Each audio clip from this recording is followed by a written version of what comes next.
Excel ODDF price function. This function returns the price per $100 face value of a security that has an odd or irregular first coupon period. It handles bonds where the first period is shorter or longer than normal. The syntax is ODDFPRICE with parameters settlement, maturity, issue, first_coupon, rate, yield, redemption, frequency, and an optional basis. The dates must satisfy a specific ordering: maturity greater than first_coupon greater than settlement greater than issue. There are 9 arguments. Settlement, maturity, issue, and first_coupon are all date parameters. Rate is the coupon interest rate. Yield is the annual yield. Redemption is the value per $100 face value. Frequency is 1, 2, or 4 for annual, semi-annual, or quarterly. And basis is an optional day count basis from 0 to 4.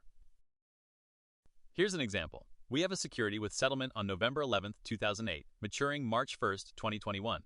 It was issued October 15, 2008, with a first coupon on March 1, 2009.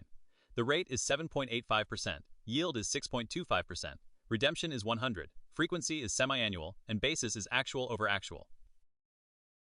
The ODDF price function returns 113.60. This means the bond is priced at $113.60 per $100 of face value, reflecting the odd first coupon period. Watch out for common errors. A value error occurs when any date argument is not a valid date. A num error occurs when rate or yield is negative, or when the dates do not satisfy the required ordering: maturity greater than first_coupon greater than settlement greater than issue.